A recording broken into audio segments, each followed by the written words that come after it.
En 2010, Philippe Bas rencontrait Laurie sur le tournage du film Un mari de trop. Fou amoureux de la chanteuse, l'acteur avait vécu avec elle une idylle très médiatisée jusqu'en 2012. Une histoire qui est depuis restée gravée dans le cœur du comédien et qu'il a évoquée lors d'une récente interview pour le site Télépro. Quand tu es avec quelqu'un qui a une notoriété comme la tienne ou équivalente, ou plus, forcément, ça va se savoir, parce que si est grotesque de pas le montrer quand tu vas quelque part avec la personne. Mais après, si ce n'est pas le cas, si est avec quelqu'un qui est dans d'autres sphères professionnelles, ce n'est pas nécessaire de t'épancher là-dessus parce que ça n'apporte rien à personne. Également questionné sur sa vie amoureuse actuelle, Philippe Bas n'a cependant pas souhaité préciser s'il était en couple ou célibataire, ajoutant simplement n'avoir pas grand-chose à raconter.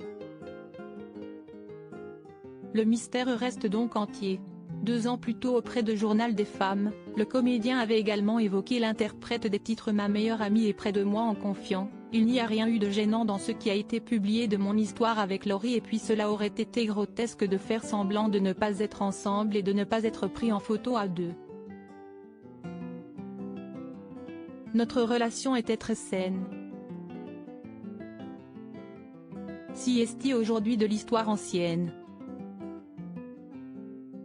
De son côté, Laurie Pestet avait été interviewée à propos de Philippe Bas peu de temps après leur rencontre par le magazine télé 7 jours.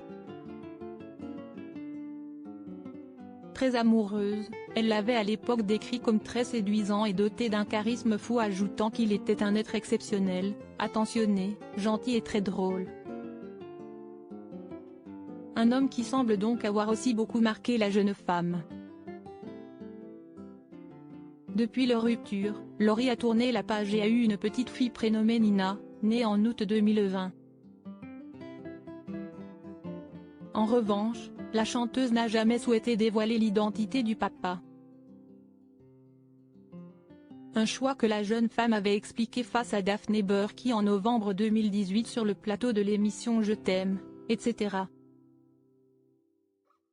Si elle avait révélé que son compagnon était l'une des 3 personnes les plus importantes d'une célèbre maison de disques, elle avait conclu avec beaucoup de sagesse « Je vais essayer de garder un jardin secret ».